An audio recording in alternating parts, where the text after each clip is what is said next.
My name is Tanya Finchum. I'm with Oklahoma State University Library with the Oklahoma Oral History Research Program there. And today I'm in Norman, Oklahoma, interviewing Dr. Billy McPherson. Actually, not doctor, just Billy McPherson. Yeah. Start again. Interviewing Billy McPherson.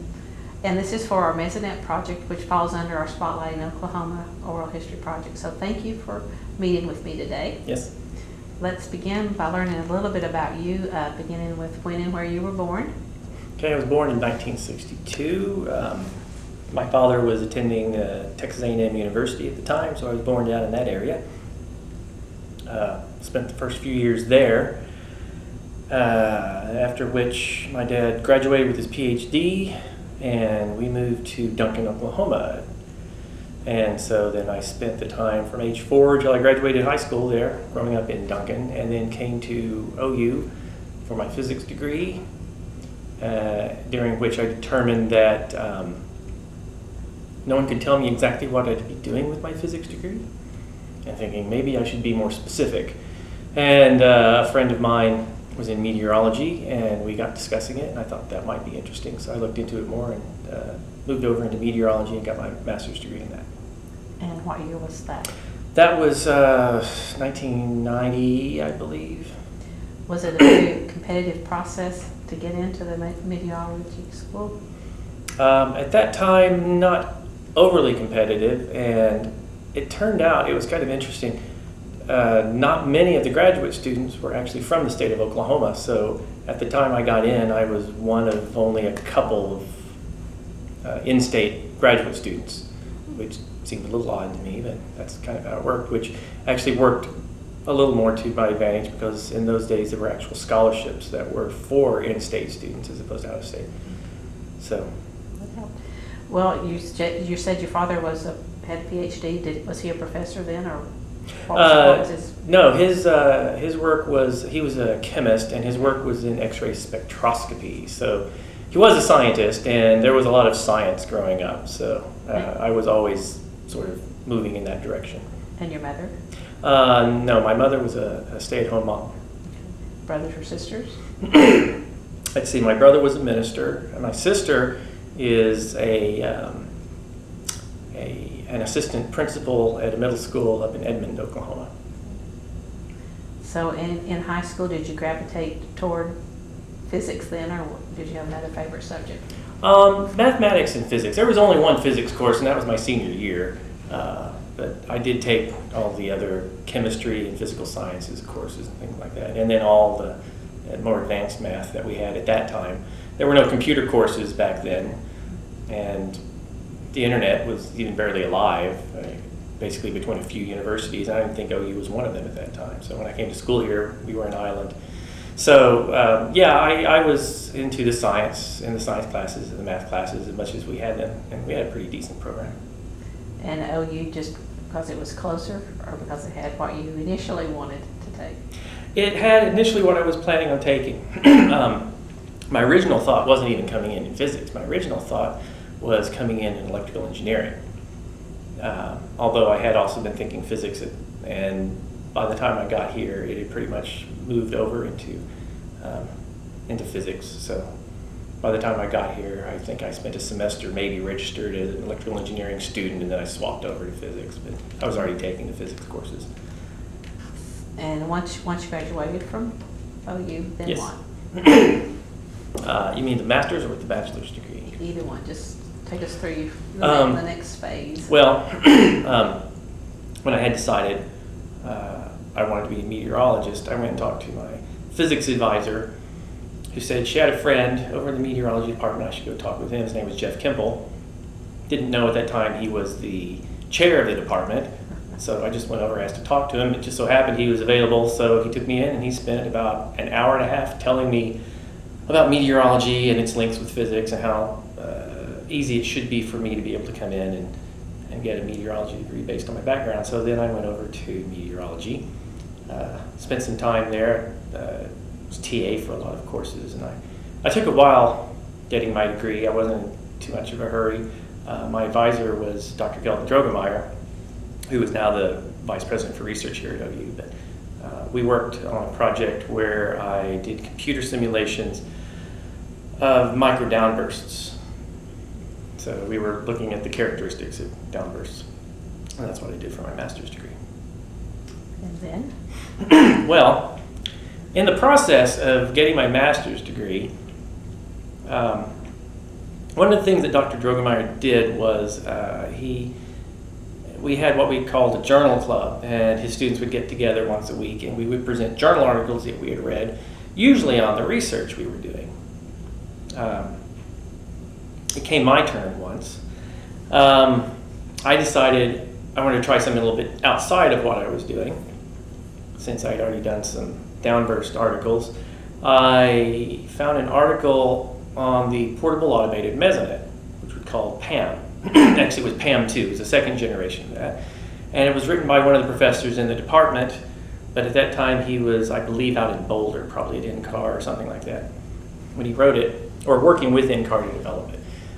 But this PAM2 paper, I gave to Dr. Drogemeyer and said, this is what I want to present on. He goes, yeah, that's fine. So I get there that day, ready to present on it, and unknown to me, he had invited Dr. Fred Brock to come and listen in on the presentation.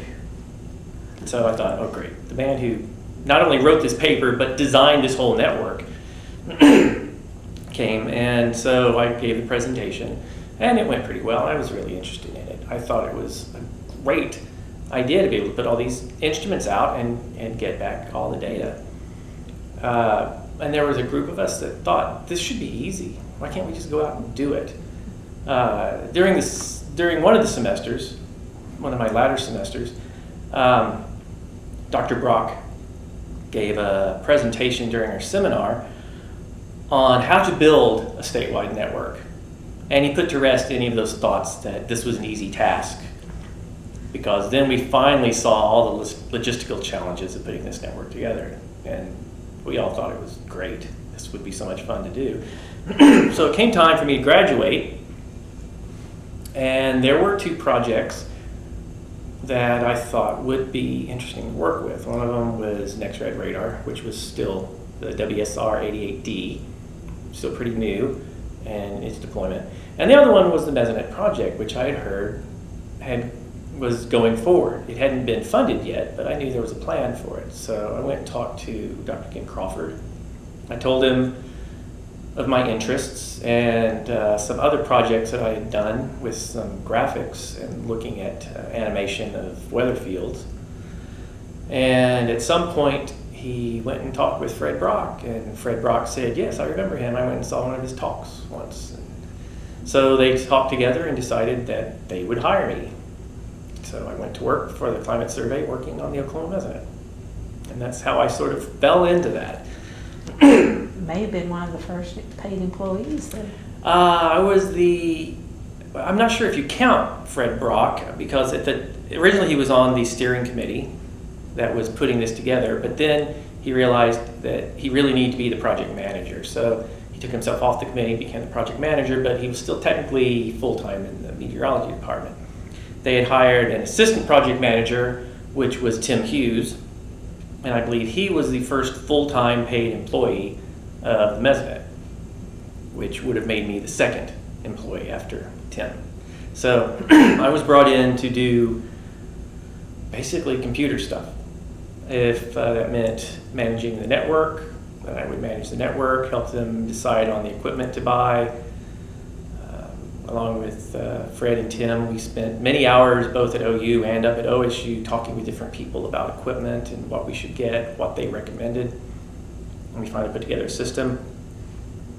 I also wrote some of the early code that we used to ingest the data, because as all that data eventually came over the network, we needed to find a way to put it into our database. So I helped write some of that, and then I helped write some of the software used for people to access the data, because they had to come in and they'd be able to grab that data, pull it into their own program, and then come out with output. And then I got to do some of what I think was the fun part of that programming, which was to create some of the products that we then shipped out. There was one other thing, and this one was the tricky part. We had actually there was a part of the handoff between, we had a computer in our computer room that would pull all of the sites to get the data back. And it would pull it all into that computer. But we had to have a way of that computer talking to our mainframe computer. We hired a person to do that part. Then we had to have a way also, once we had the products, to get them out to our users. I probably jumped down the line a little bit here, but we didn't have any good way of doing it back then. Like I said, the internet was pretty much in its infancy, and it was university to university, or research labs.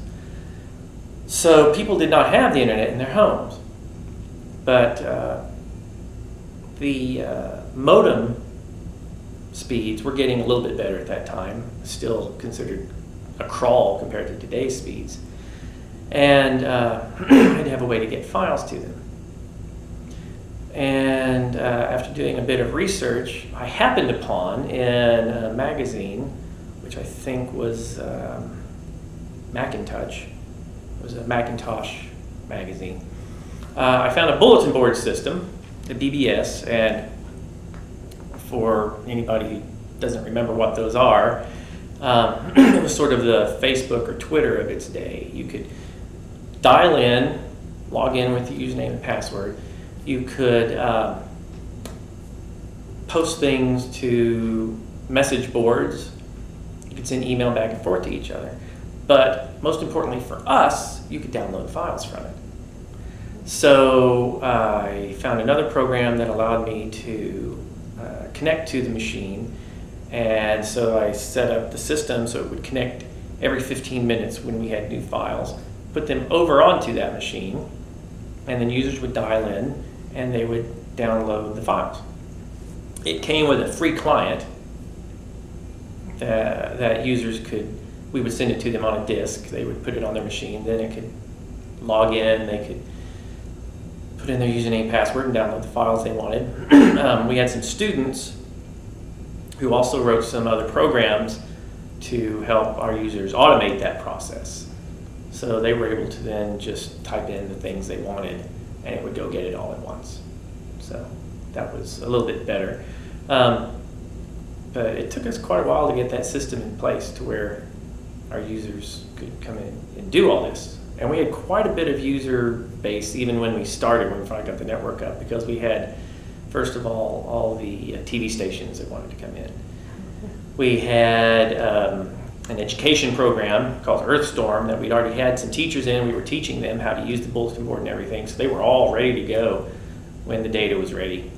And then we just had a bunch of farmers from around the state who were already prepared to come in and start looking at the data. Sounds like if you hadn't been reading journal articles, you wouldn't be. No, if I didn't, I mean, we there, read trade magazines, whatever, and we had a pretty good bunch of people in those days, and we all had our own tasks. For example, there was sort of a plan for how we wanted the Mesonet to go in, where we wanted it to be. We wanted it spread out as nicely as possible, well distributed throughout the state. And Mark Schaefer, who now he's with the Climate Survey still, works on a project called SCIP. He's in charge of that. He's also, I believe, an associate or assistant professor over in the Department of Geography now.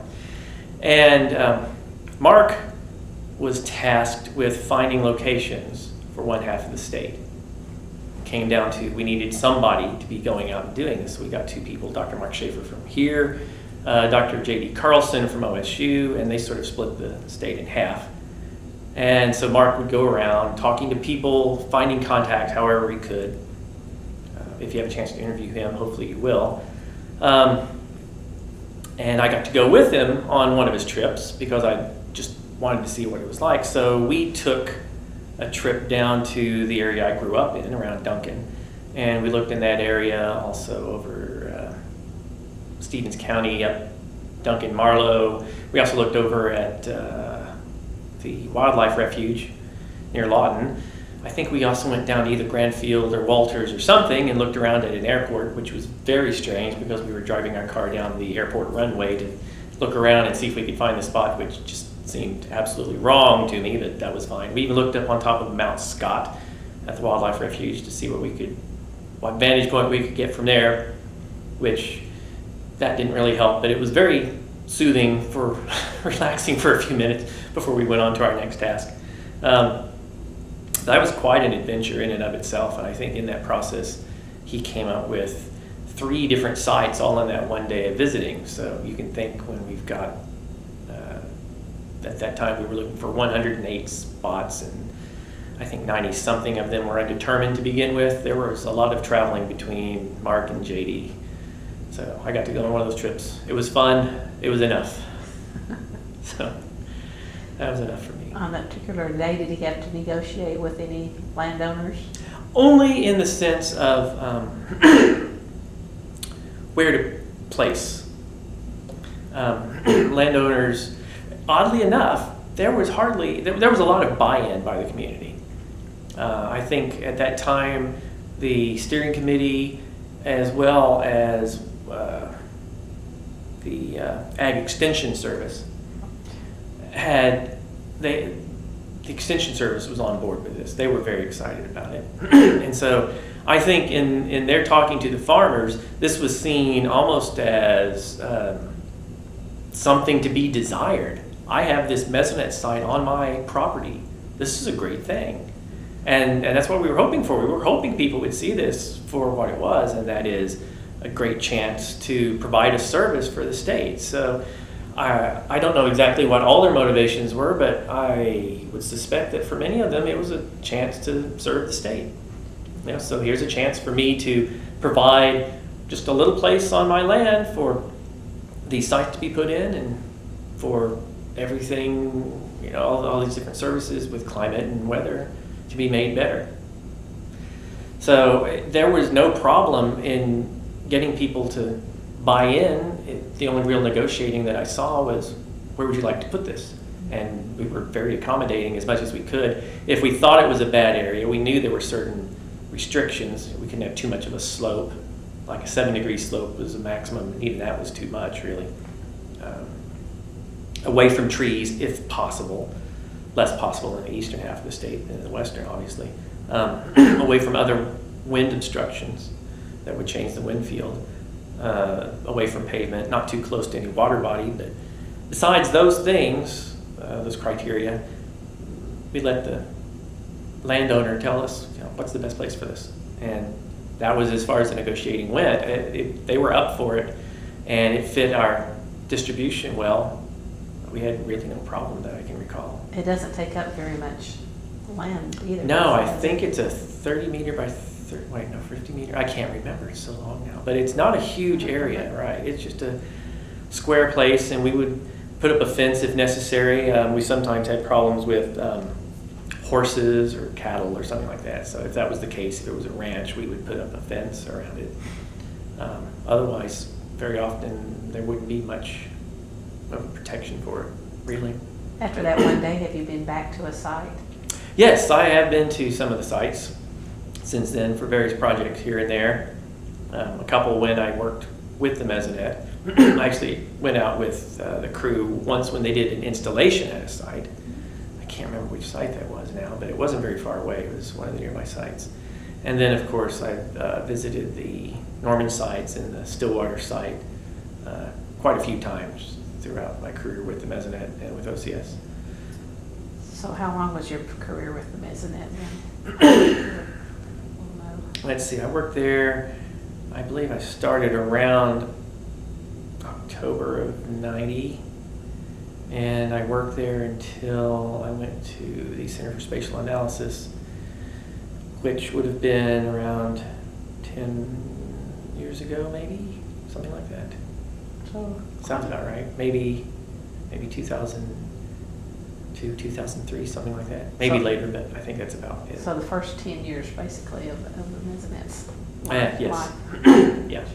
So, and it was a real sort of frontier type of situation that we were in. There were other Mesonets around. Nebraska had one, and I know there were a few others, some small ones, but nothing that was covering this large of an area with this many stations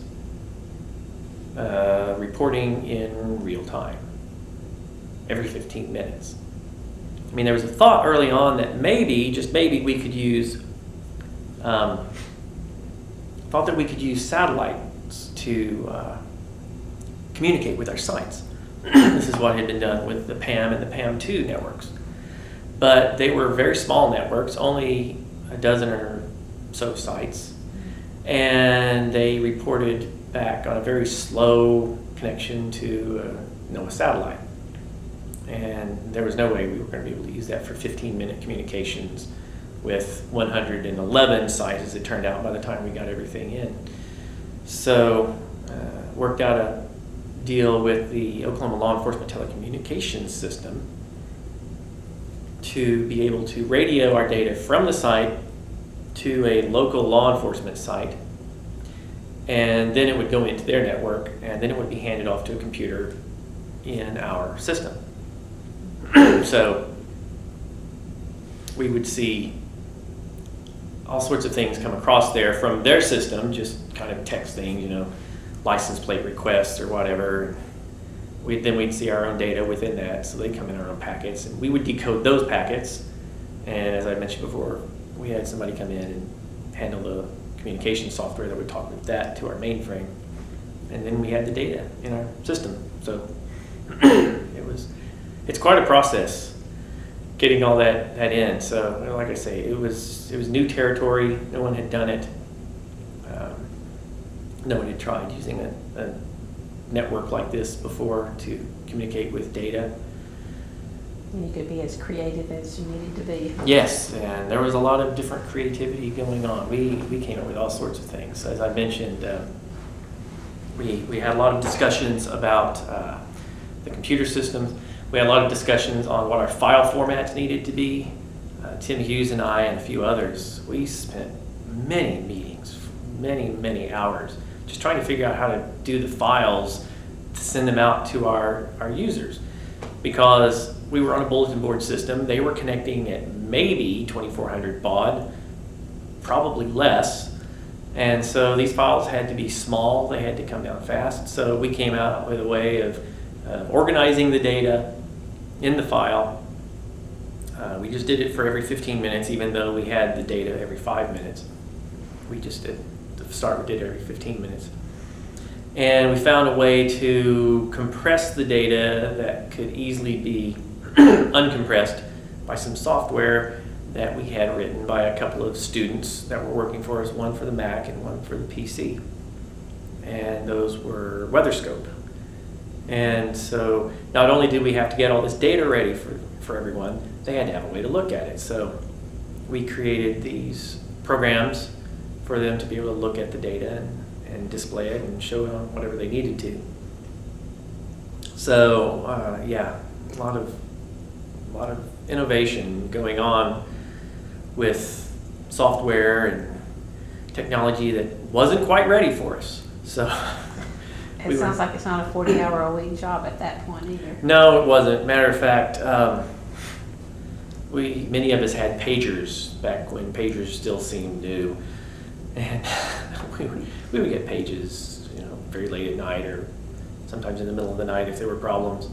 And in those days we were young, and it didn't bother us so much if we were woken up in the middle of the night or something. Now at 50, that would make a bit more of a bit more of a problem for me, having to get up in the middle of the night and try and fix a problem like that. So. Well, over those 10 years, did your role change very often? It did. It grew a little bit. The entire time I wasn't working for the Mesonet. There was a time where I was also working for OCS, but I did many things. I was local systems operator, so I made sure the computers were running and talking and everything. I was the data manager. I also was managing to make sure all of our programs ran at the right time, whether I wrote them or if somebody else wrote them, make sure all the timing was working, make sure all the hardware was working, did all the backups, wrote some of the code for the products that we were doing. I also managed the other programmers that we had working for us, or some of the other systems managers that we eventually hired as our system grew. It's amazing to think how little memory and how little disk space we had in those days. When we started, we had maybe 300 megabytes total of storage space for all that data. So we were constantly having to back it up. Fortunately, even with all the instruments we had, it's not a huge data set. So that was okay, but we were doing everything as a bunch of files, and eventually we needed a good database. So we started looking toward hiring the right people for doing those types of things that had expertise in these areas. Eventually the web came along, which was great. We could start doing all sorts of things. So I started designing some back-end ag models. We had a lot of models from the researchers up at OSU, and so they would tell us how these models worked, and they'd give us all the mathematics and all the extents and these temperature levels where the models would kick in and all those types of things. And we would program them, and we had a web designer who was working for us, and he was just incredibly outstanding. He's just best I've ever worked with. He would build the front end and program that to talk back to the things that I was writing, grab the data, make the models, and produce all the products. And so when the web came along, we could do so much more than we ever could before. So yeah, I did change roles quite a few times, working on all sorts of different things. Try anything that didn't work? Let's see, what are some things that might not have worked? Yes, I know we did, because it sucked up a lot of time. I can't remember them off the top of my head. I know we tried some file formats that didn't work, but that was no big deal. We did try some database work early on that just did not work for us.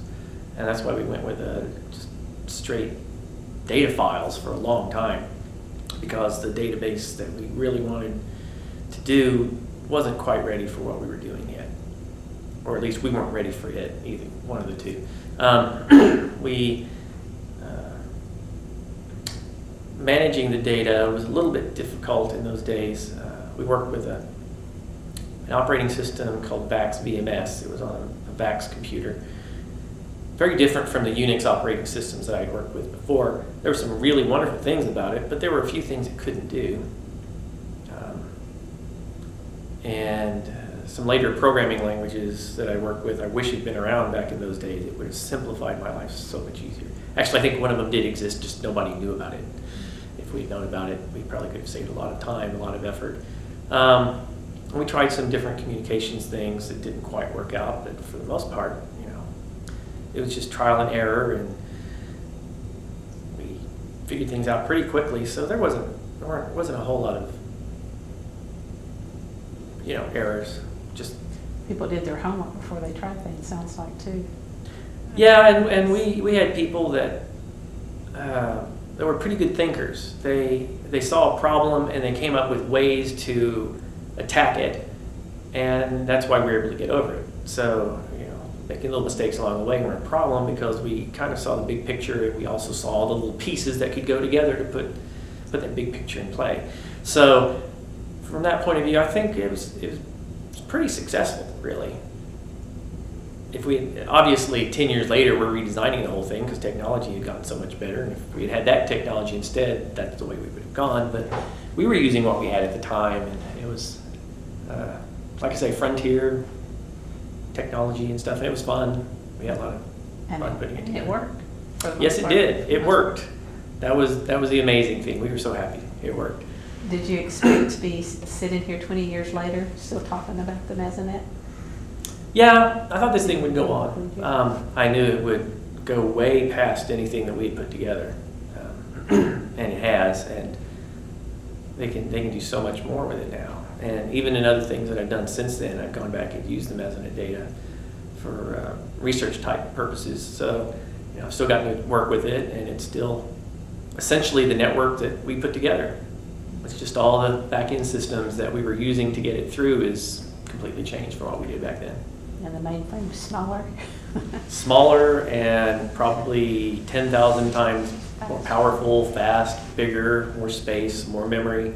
Yeah, it can do a whole lot more.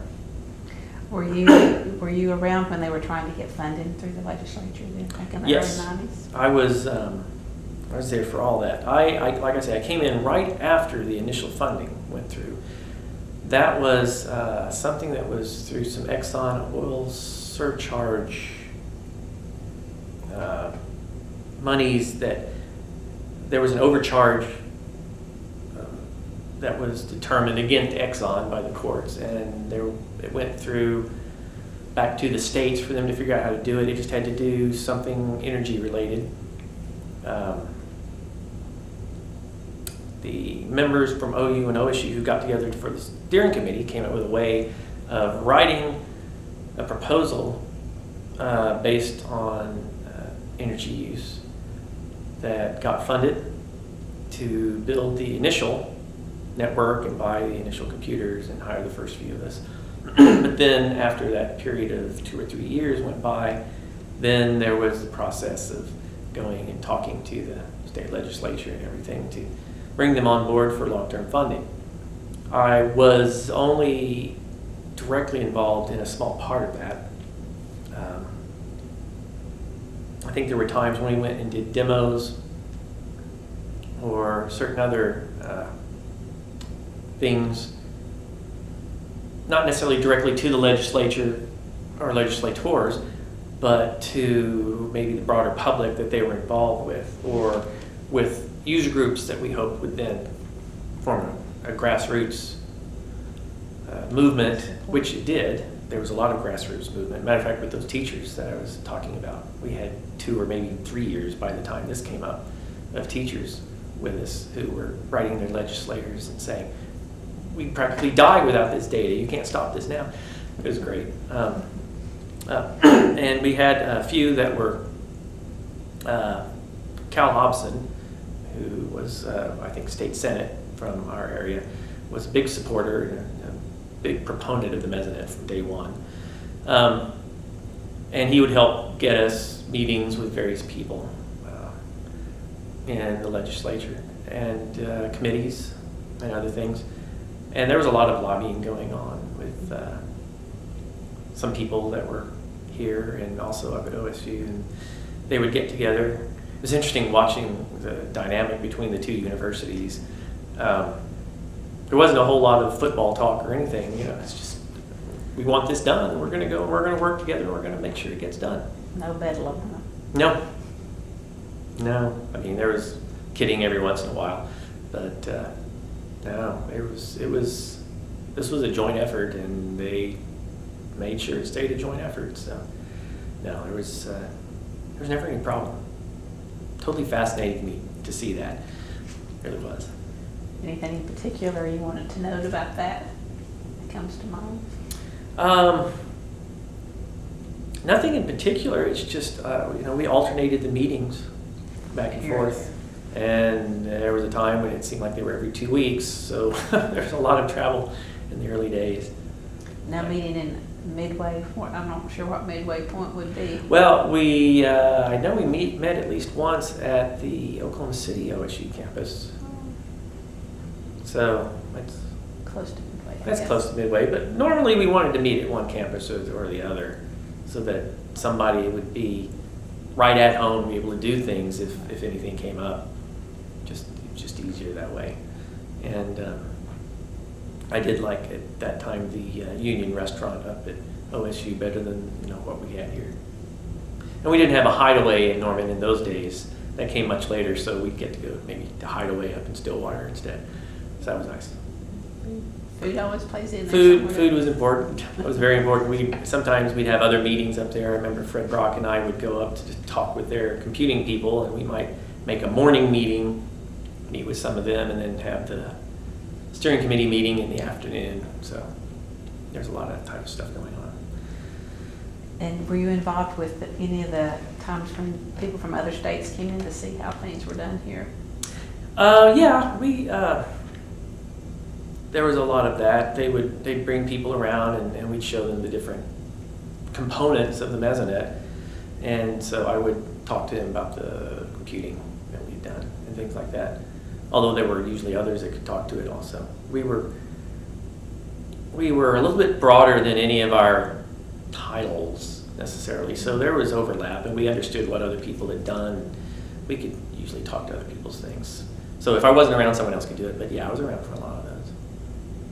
It seems like just luck that the right person would come along at the right time to solve whatever problem might be currently at the top of the list.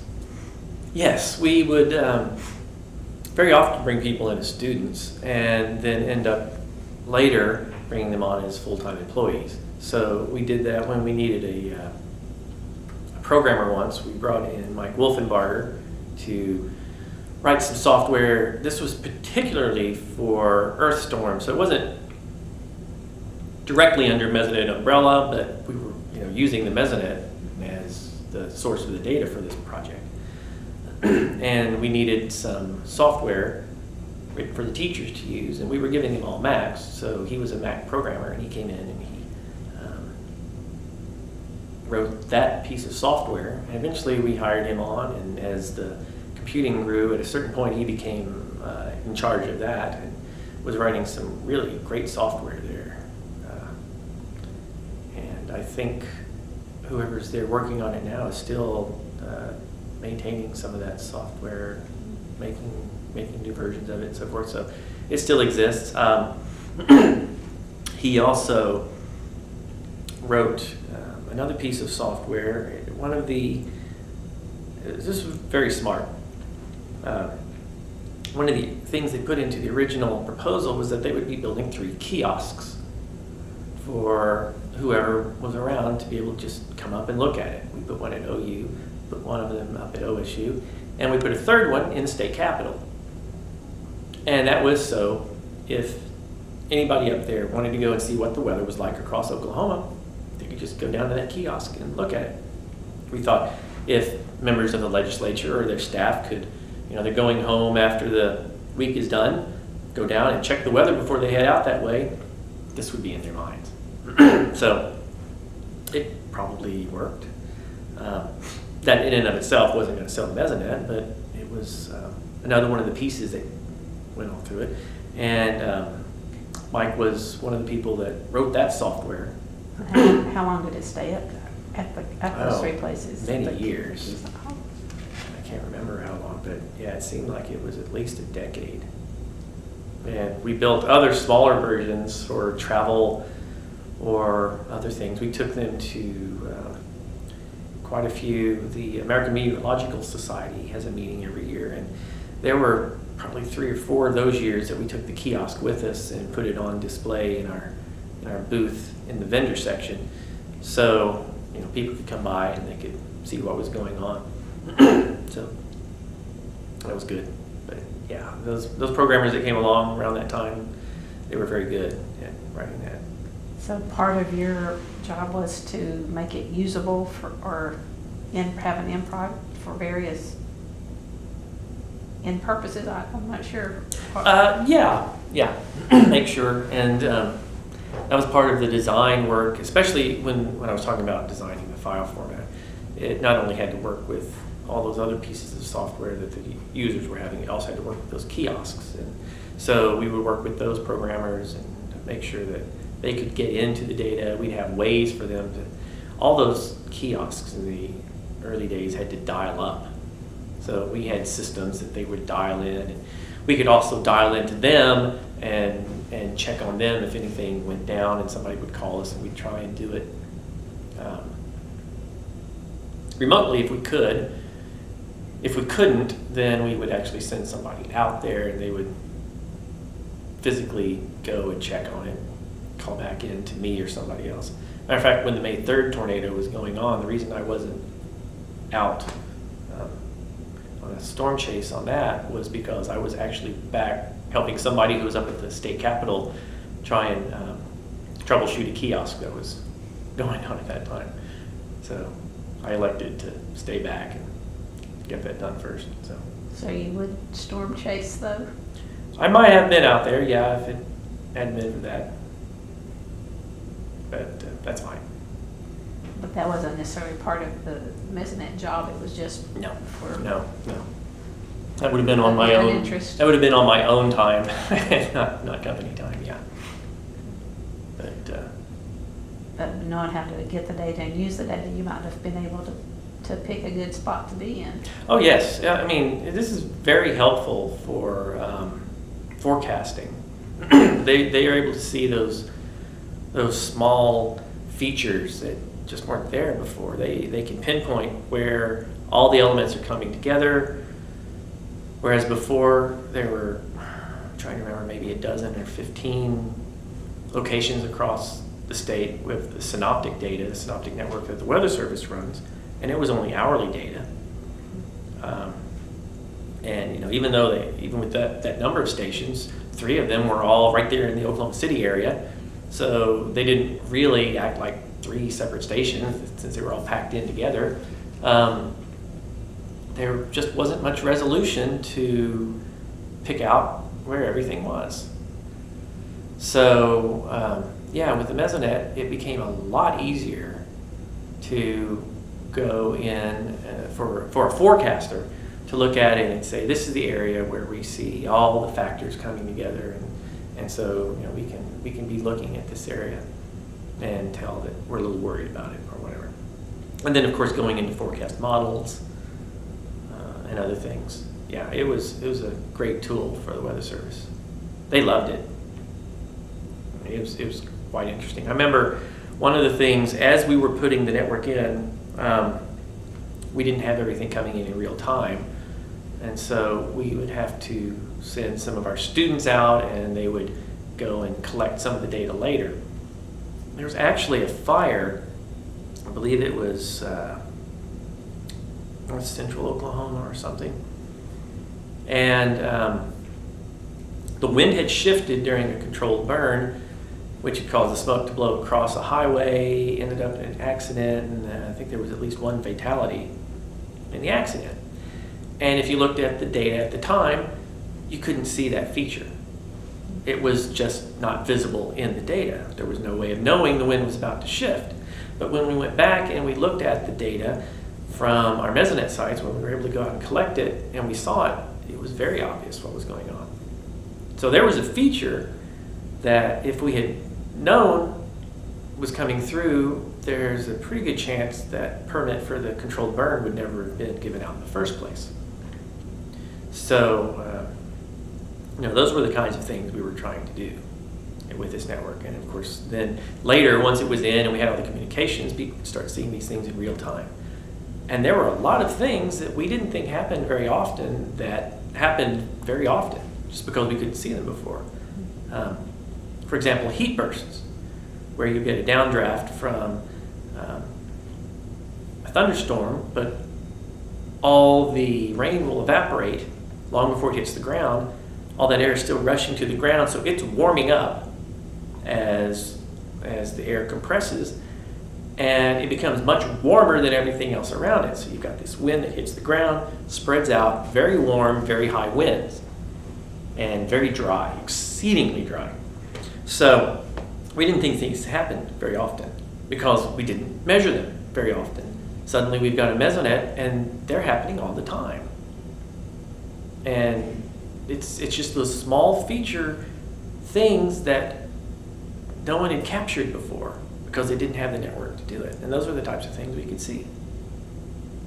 So is someone actually sitting watching these things happen, or they have an interest and then they go out and seek? Well, both. I worked with Renee on a paper that we had looked at the heat burst, for example. But there are plenty of times on Twitter or on Facebook where I'll see somebody just post something. We just had a heat burst in so-and-so area. And yeah, they're finding these things. They just see them because people are always looking at the data. And so they just see things when they happen and they report on them and everybody else gets to see them. It's very interesting. It's kind of fun to see now, be able to see these people looking at things on the network that you got to help put together. So it's nice. Did Dr. Brock keep up with you? Not me personally, but yeah, he did keep up with the. I thought he might have showed a personal interest since he had seen you back in there do your paper presentation journal. Not so much after he left, but he would come back from time to time and we'd visit. Yeah. He was actually quite a good boss. He was fun to be around, very easygoing demeanor, not flustered by anything, mostly happy unless, somebody would just, nobody who worked with us, but if somebody outside would just get in their way, he might, get. I think he was the king of standards or something, wasn't he? Yes, he was a standards guy. He was, for example, it was, we don't mess around with the data, okay? If we make estimates or anything, we don't pass those off as being the actual data, okay? We let people know that what you're getting is the numbers that we got in, or if it's something else, they need to know that it's not that. I mean, for example, we create, we would have to estimate data for the models because the model would have to have a certain run of data. If it was missing for some reason, then we'd have to go and recreate it. Well, you don't want to recreate data and then pass it off as the actual data, so you have to let them know it's estimated. We would create color-filled pictures of the data estimated across like the entire state. So we would interpolate. Obviously, we don't have measurements everywhere in the state. We have them at all these points. So yeah, people need to know their estimates. And he was big on, you don't pass off estimates is the real thing, and make sure people know what is estimated and what isn't. He wanted to make sure that this was good, high quality data. And Dr. Mark Schaefer helped write a lot of tests in the early days that we use, and many of them are still being used to help us quality check and assure the data. So we would come up with a sort of a rating scale from 0 to 3, with 0 being the best, 3 being the worst, I think. Or maybe it's, 0 to 3. Let people know if we think there's a possibility there's something wrong with the data or not, or whether we think it's perfectly clean and that sort of thing. So we wanted people to know when the data was actually pretty good and when it was bad, when we knew absolutely it was bad because we took the instrument out, for example, and it was just erroneous data, those types of things. And so quality was a big push of his. As I mentioned before, we had siting standards for where we put the instruments so that we knew that there weren't any local influences on the data that would skew it or bias it in one way or another. And when there was, we wanted people to know about it. So there were times when we knew there were problems, and so we had metadata. When the web came out, we could actually put pictures and everything on there, so people could see, oh, well, there is a row of trees, so if the wind's coming from that direction, there's a possibility that maybe it's not exactly representative of the larger area like it should be.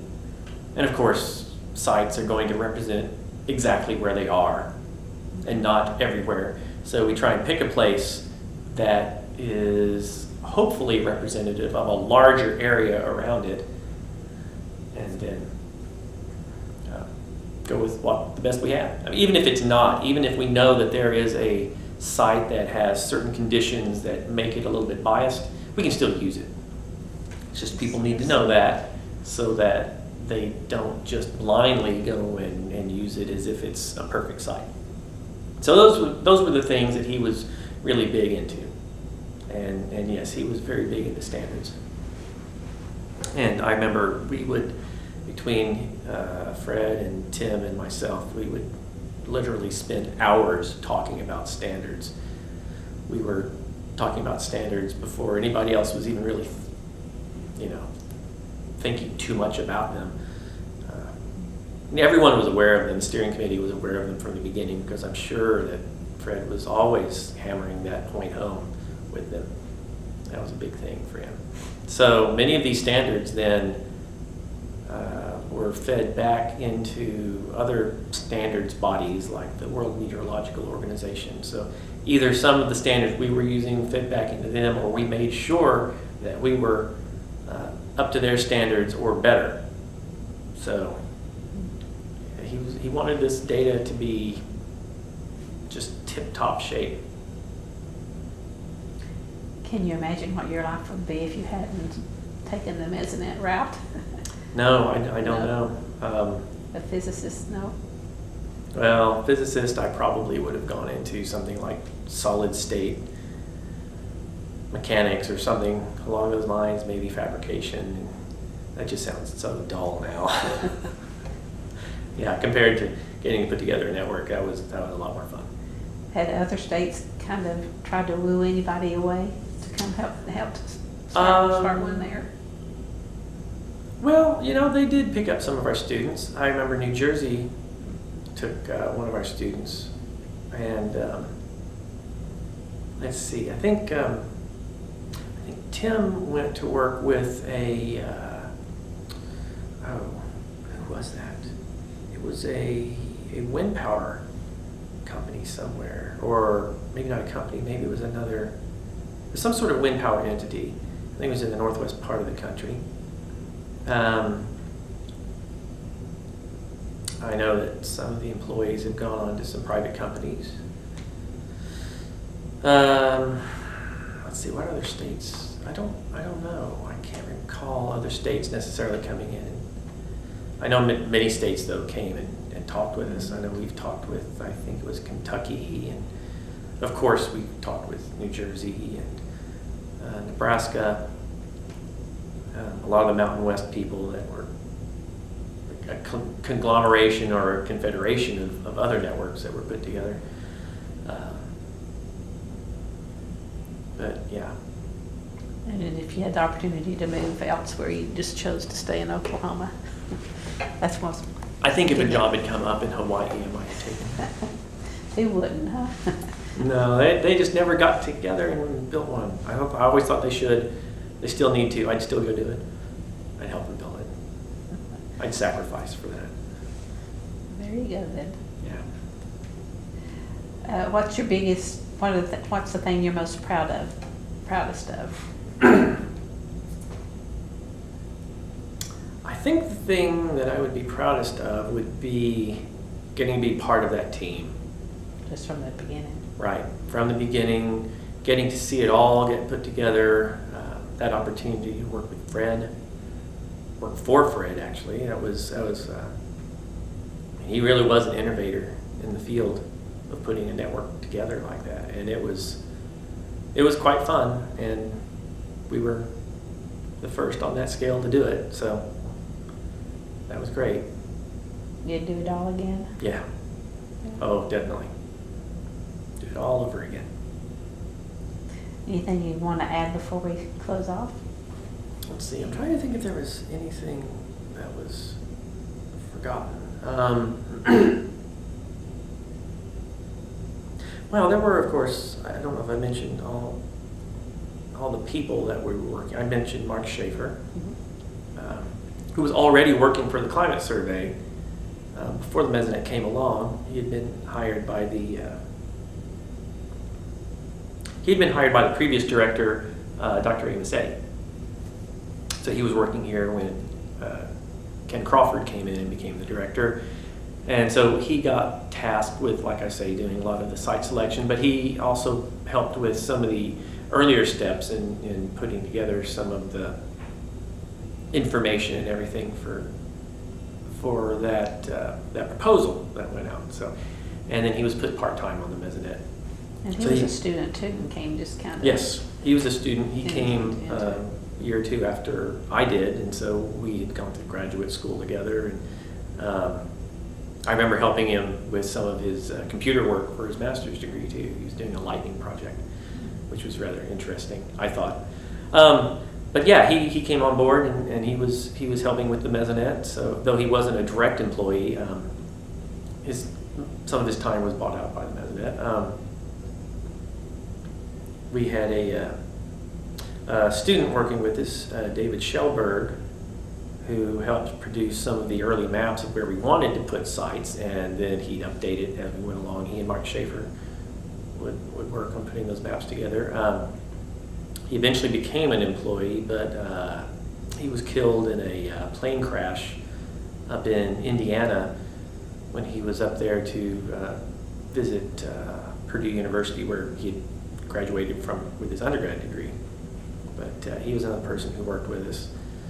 I mentioned Mike Wolfenbarger. Strovia Blackburn, our web designer, the one I was telling you about that was just so good, came on board, and suddenly everything we were doing looked even better because he gave it just this perfect face that had that air of professionalism to it. So it took things to a new level. I'd actually worked for the Climate Survey once before, back in 1985 during a summer. And I worked mostly with Howard Johnson, who was still with the Climate Survey, part of the team at that time, the steering committee that helped put this together. And he was still around for that, and he would put together the monthly summaries and a lot of other, and he's just a font of climate knowledge of Oklahoma. So working with him was quite fun too. But like I say, I had gotten to work with him once before, actually, I think mostly for him and one other person at the Climate Survey. And then, of course, one other person that should be noted, and that was Carrie Leffler. And she was Climate Survey receptionist, but she also did a lot of other things for us. One thing she ended up doing was, as we started putting in all the sites and we were getting the communications, we had to get licenses for every one of our sites. So we had a radio that would be communicating, like I said, to the nearest OLET station. So she would have to get all these forms in for getting licenses for the radios we would have at the sites, at the base stations, and if we needed a repeater along the way, she'd have to get those licenses too. And this could be a difficult process sometimes working with the FCC. And she was pregnant at the time. So there were some days where if they started to just get too slow or cross her, she would just get down on them, and it was like, no, you're getting it done this way right now. I'm not putting up with it. Fix it. And it was rather fun watching her do all this. I couldn't imagine trying to do all that. That was just a logistics nightmare. But no, she had exactly the right personality for getting that done. That was great. Well, I haven't heard too much about Ken Crawford. Anything in particular you want to note about him? When I was getting my undergraduate degree,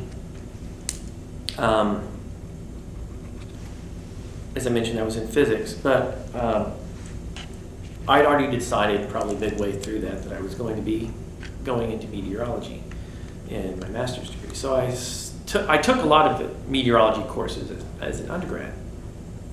And I remembered my synoptic course, one of the things that we did was to go visit the nearest Weather Service office. At that time, the Weather Service office was located up at the Will Rogers Airport in Oklahoma City. And so we went up there and visited the Weather Service, and Ken Crawford was the meteorologist in charge at that time. And so he was the one that led us on the tour and would show us the old radars from 1955 era, not much better than the World War II radars, I guess, and their methods for looking at the weather on that. So they would take their little wax pens and they'd write on the screen where a storm was so they could follow the progression and those types of things. I mean, it was very crude back in those days, the types of things they had. And that was my first recollection of him. And I remember when he left the Weather Service, that's when I had heard he was coming to the university, and it was shortly after that when I heard that they were trying to put together the Mesonet. And so I guess it was not too long after that that I went and talked to him about that. I remember might have been something that Kelvin Drogemeyer had told me they were putting together. I can't remember exactly, but I think it was. And he had told me that Ken was coming to the university and was going to take over as the head of the climate survey. So it pays to show initiative? Yes, it does. And also pays to try things because you don't know which one of those things is going to be in the right place at the right time. So when I did that PAM2 paper for Journal Club, I had no thought at all that it was going to be anything beyond me just taking an interest in something outside what I was doing. So to see it lead into other things that eventually became what I was doing, it's rather fortuitous as I look back on it, being in that right place at the right time. And then having an advisor that would think to, oh, let's just go ahead and invite. I wouldn't have thought of that. Matter of fact, if he had asked me first, I would have told him not to. So I'm glad he didn't. I'm glad Fred was there and got to see it. So Just meant to be. I guess so. What do you see for the next 10, 20 years for as far as Mesonet goes? Oh, I can't even begin to imagine right now. Still be here though. It'll still be here, and we'll be getting at that. And this is actually rather, I don't know if people find this exciting, but I do. We'll be getting at that stage where we're really getting a long enough record that we can talk climatology. I mean, when we discuss the climate, we really like something like a 30-year record. And you can do some things at 20 and 15, but when you start getting that really long-term, high-quality record, then you can start seeing what's really going on with the climate. And we'll start getting toward that, another 10 years. We'll have a very long record, and we'll be able to see things that you just couldn't see before. I mean, it's been really nice up till now, but when you start getting that long record, that's exciting from a climatology standpoint. And you should be around to see that. You won't be close to retirement age. Oh, no. In 10 years. Good grief, no. If I'm going to live a long time, I might as well work a long time too. So that's my goal. And create other things to use it for. Right. Right. Where do you find your inspiration for creating whatever the next step might be? I don't know.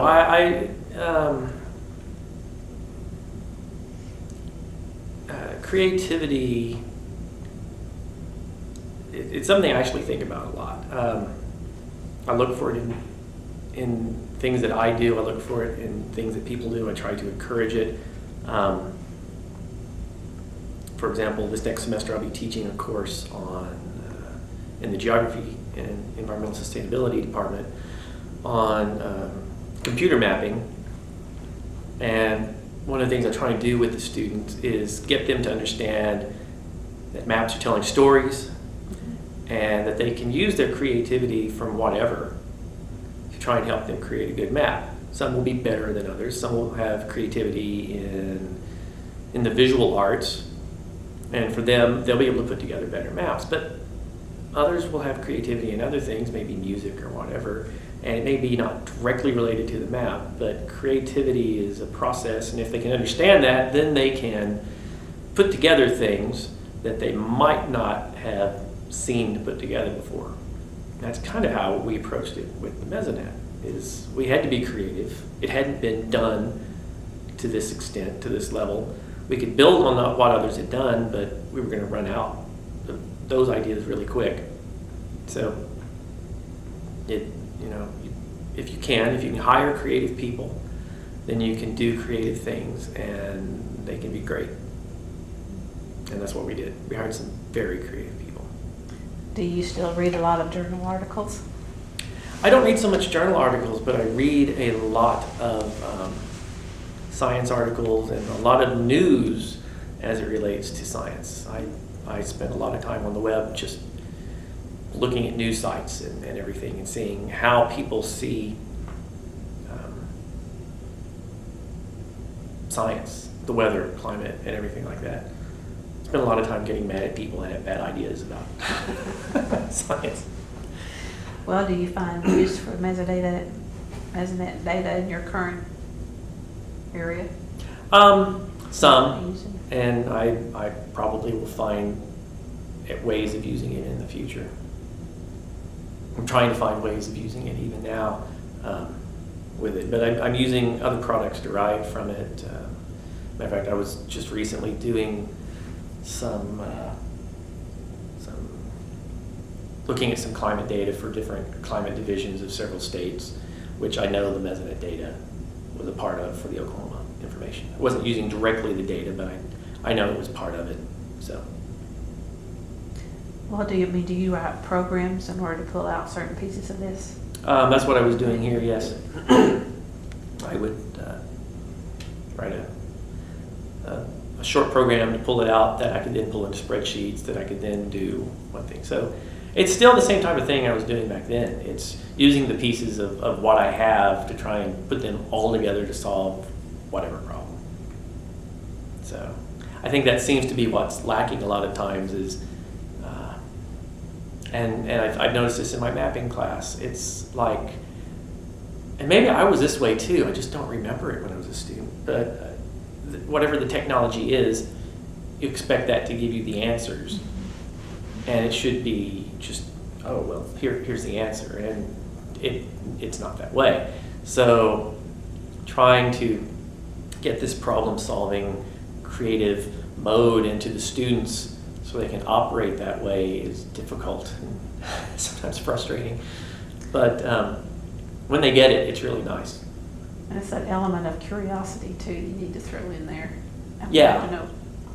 You can see some of those students who will spend that extra time playing with pieces of the software that they weren't necessarily required to, or experimenting with slightly different ways of doing it to see, well, what would have been different if I'd done it this way rather than the way he told me to.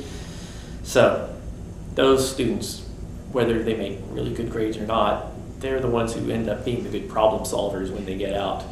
And so I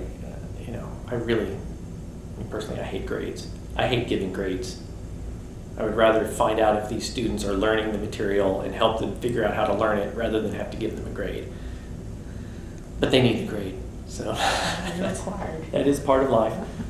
I don't have a choice. Anything else? Let me think. High points, low points? There was a moment, it was when we were first trying to get the, and I'm sure somebody will probably bring this up, but if they don't, you can maybe ask. There was a point when we were getting our funding the first time. We were running toward the end of the initial funds, and we were looking for the stable funding. And it came up in a bill, and the governor vetoed it. And there was this huge scramble trying to figure out what was going on. And as I recall, I think it was bundled with something else that the governor just couldn't stomach, and so he vetoed the bill. And they worked out a way that for the next year, money could be funneled through a couple of different agencies to help keep us going through that time. And so we could work out something and make sure that the governor understood, what this piece of the legislation was, and, not to zero it out or anything. So I think that we did that for a year and got something back in the next year that worked out. Because we'd worked so much with the legislature, but I guess we hadn't worked very much with the governor's office. And was that Bellman, or was it, who was after him? Do you remember? I think it was Keating. Okay. So I think that was Governor Keating at that time. So he wasn't anti-Mesonet or anything. It's just They have a way of sneaking things in with. Right. Yeah. Right. So I think once the staff was brought up to speed on that, I think it was like, oh yeah, we're for this. Okay, we'll help you get this funding through the other agencies, and then we'll work on next year getting the line item in there. And so I think that they were able to eventually do that. So someone on the Mesonet crew was responsible for making sure all the I's were dotted and T's crossed as far as funding. Actually, there was no one specific person. There was there were a lot of visits to the legislature from Ken Crawford and also from Ron Elliott, Steering committee. yeah, and some other people who were friends, and of course working very closely, like I mentioned, with Cal Hobson on the Senate side. And there were probably a few people on the House side. There were also a couple of other on the Senate side too, now that I look at it. And so, you know, the legislature, like I said, was covered, but for whatever reason, the governor's office wasn't fully covered on that. I don't know why. I guess, well, I can't even really guess. I just don't know if that slipped by us, or if it slipped by somebody else at their end. I don't know. I was thinking there was one other interesting incident once. What was that? Well, what do we call it now?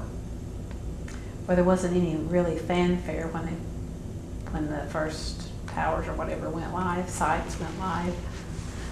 No, matter of fact, we had a test site at Stillwater for a while, and I think somewhere I might even still have that data that we had captured from it before the real site went in. So that's kind of the earliest data we have. It wasn't even really one of our sites. It was, I think, someone else had put in a site for us to test our communications with. So. And photographs from these early sites.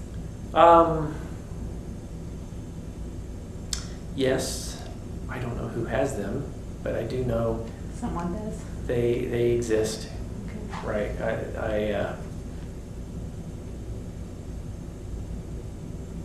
Yeah, I bet some of the technicians who were around in the early days would have that. It'd be interesting to see how the instruments have changed in the course of 20 years. Yeah. Maybe they haven't much, but I would think they probably have. Well, they don't look a whole lot different, but yes, they have. Many of them have been updated and swapped out with better versions, and most people wouldn't even really notice the difference.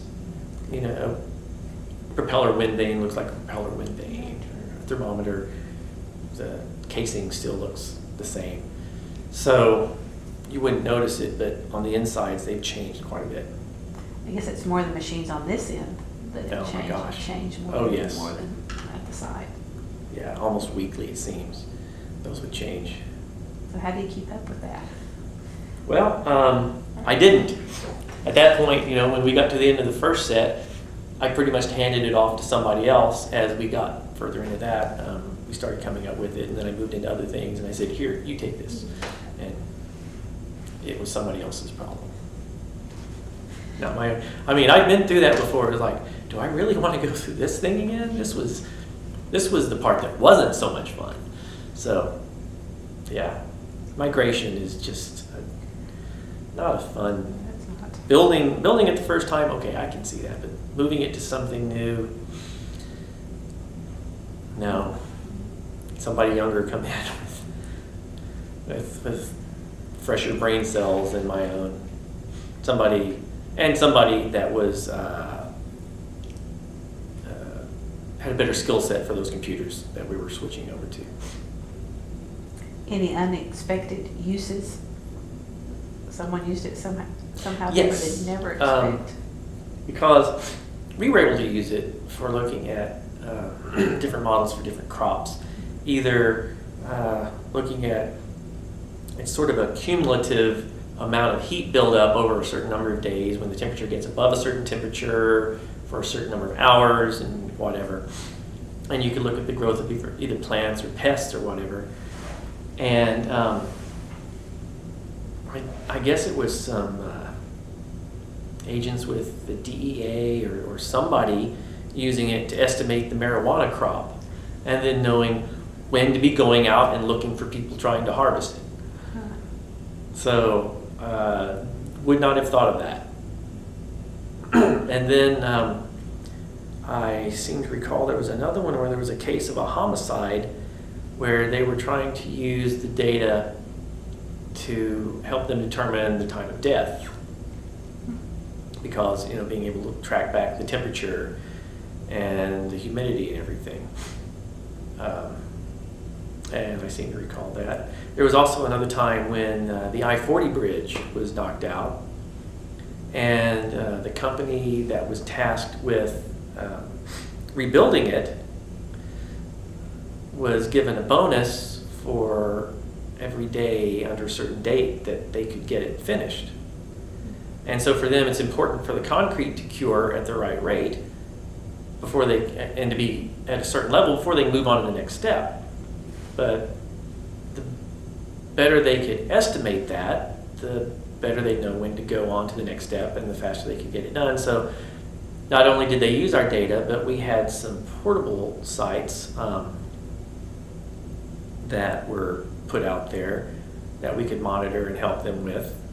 And so they were able to get the bridge rebuilt faster than they would have otherwise, because now they had really high quality temperature data and humidity data and wind data. So they were able to know how well their concrete was curing. Someone with that company had to know that the data was available through Yes. you, though. Right. Well, there might have been. It might have been someone who was helping with the bidding process and picking the company who knew about us or whatever. I don't know exactly who it was. I'd be curious. So somebody at the state level might have known and hooked us up. Then, of course, there was the time of the Murrah bombing, when we had people who were, the Weather Service actually went out and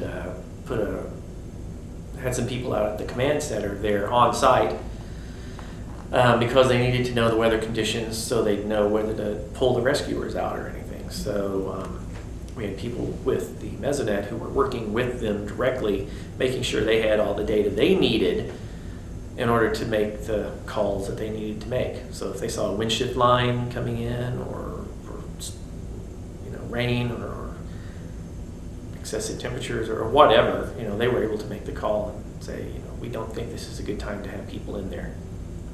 And so we were helping with that. And then, of course, with May 3rd, through the OK First project that we had, where we were bringing not only our Mesonet data, but helping to bring in the early days of radar data when the WSR-88Ds, the NEXRADs, came on board.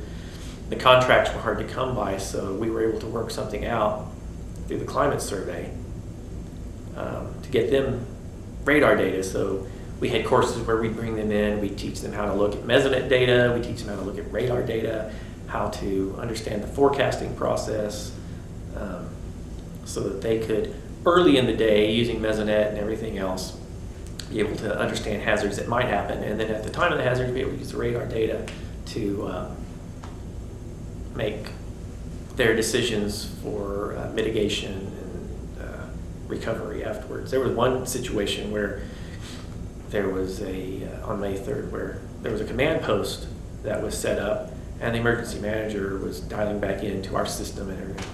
And he called out and said, guys, there's already another tornado, and it's coming towards you, and you should move your command post, or at least abandon there for a while. So they did, and they got back out of the way.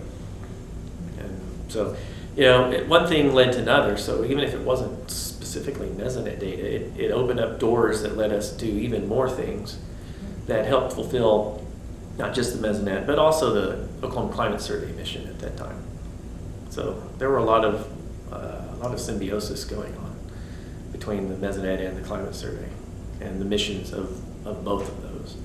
And it's benefited the citizens of Oklahoma. Yes. Immensely, hasn't it? Yes, it has. All of us are much better off now for having it. We're weather aware, at least. Weather aware. Most definitely. Anything else? Oh, that's probably enough. That's good. You've done good. I appreciate your Okay, time today. thank you.